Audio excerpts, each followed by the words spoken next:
నమస్తే, welcome to hit TV. ఈ రోజు మనతో పాటు ప్రముఖ ఆధ్యాత్మికవేత్త అలాగే ఆస్ట్రాలజర్ కిరణ్ శర్మ గురువు గారు ఉన్నారు. వారితో మాట్లాడి ఉగాది విశిష్టత మరియు రాశి ఫలాల గురించి మాట్లాడి తెలుసుకునే ప్రయత్నం చేద్దాం. నమస్తే గురువు గారు.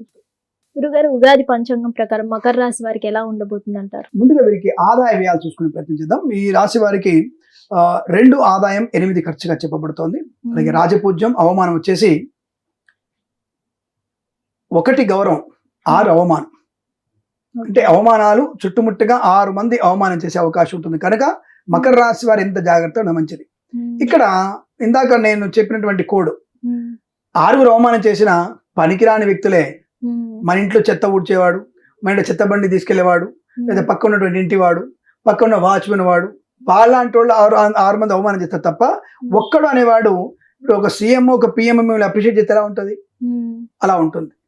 ఈ రాజకీయ నాయకులు ఎవరెవరో మన అవమానం చేసినా ప్రధానమంత్రి గారిని పిలిచి ఈ వ్యక్తి లాంటి ఉత్తముడు నేను చూడలేదు అంటే మీతో అవమానం చేసిన వాళ్ళు ఎక్కడికి వెళ్ళిపోతారు? అంటే కొట్టుకుపోతారు, మూసులో కొట్టుకోవాల్సిందే కదా. అలాంటి వ్యక్తి ఇతనికి వీళ్ళని గౌరవించే అవకాశం ఉంటుంది. మంచి లాభాపేక్ష ఉంటుంది, ధనయోగం ఉంటుంది. ముఖ్యంగా ఈ రాశి వారికి జూన్ వరకు పంచమ గురుడు బట్ నాట్ నెగిటివ్, పాజిటివ్ గా ఉంటాడు. శని వీరికి అత్యంత యోగకారకుడు. మకర రాశికి అధిపతి శని.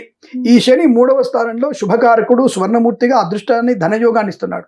తర్వాత అష్టమంలో వీళ్ళకున్నటువంటి కుజ స్తంభన వీరికి నష్టాన్ని కలిగిస్తాడు. కుజుడు ఈ రాశి వారికి తీవ్ర నష్టాన్ని కలిగిస్తాడు. పిల్లల విషయంలో ఇబ్బందులు, అనారోగ్య సూచన, నమ్మిన వాడు మోసం చేయడం, చికాకులు కలగడం, రోగనాశనం, అనవసర ప్రయాణం ఇవన్నీ కూడా ఈ రాశి వారికి ఉన్నాయి. కానీ గురుడు జూన్ తర్వాత అంటే జూన్ టు అక్టోబర్ మధ్యలో సప్తమ గురుడు ఉంటాడు. ఇతరుల సహకారం, మాతృ సౌఖ్యం, పితృ సౌఖ్యం, ఆత్మస్థైర్యం, ధనయోగం, కుటుంబ వృద్ధి, సోదరులతో మైత్రి, వాహన యోగము, విద్యా పరిపూర్ణత, మంచి ఆలోచనలు, సంతాన ప్రాప్తి, వైవాహిక జీవనానందం, అలాగే విదేశాలు కూడా విద్యా ఉద్యోగ వ్యాపార లాభం, కళాకాల క్రీడగా అభివృద్ధి పొందుకోవడం, ఈవెంట్ చేసే వారికి గొప్ప ఈవెంట్స్ రావడం, వ్యాపార పరంగా ఆటోమొబైల్, ఎలక్ట్రానిక్, ఎలక్ట్రికల్, విద్యాలయ, వ్యాయామ, చిట్ ఫండ్, ఫైనాన్స్ వ్యాపారంలోను, బొటిక్స్, బ్యూటీ పార్లర్, బ్యాంబు డిపోలోను, మత్స్యకారులకి, రొయ్యలు, చేపలు చెల్లెవారికి, రైతన్నలకి 2 రకాల పంటలు బ్రహ్మాండంగా పంటడం, అనుకూల ధన ప్రాప్తి పొందడం. అంటే ఈ రైతులకు కూడా మొదటి పంటలో నల్ల నువ్వులు, పువ్వులు, పళ్ళు ఇలాంటి వాటి లాభం. సెకండ్ దాంట్లో వరి వంగడాలు, అలాగే పొద్దుతిరుగుడు పువ్వు, చెరుకు, అలాగే తర్వాత మనకి తైదలు, సజ్జలు లాంటి వ్యాపారంలో వీరికి ఆ పంట పండిస్తే వీరికి లాభం ఎక్కువగా ఉంటుంది.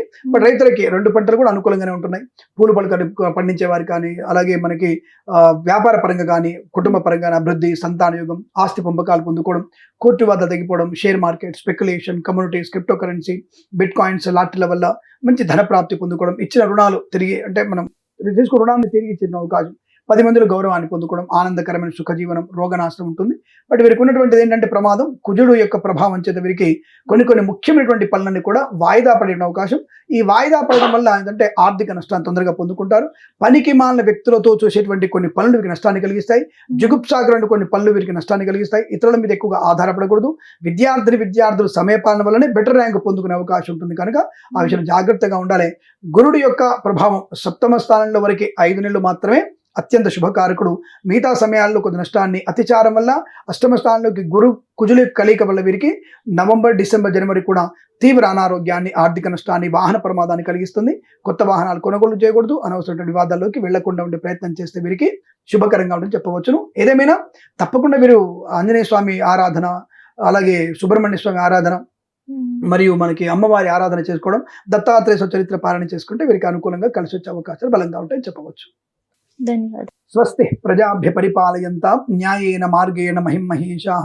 గోబ్రాహ్మణేభ్యః శుభమస్తు నిత్యం. లోకా సమస్తా సుఖినో భవంతు.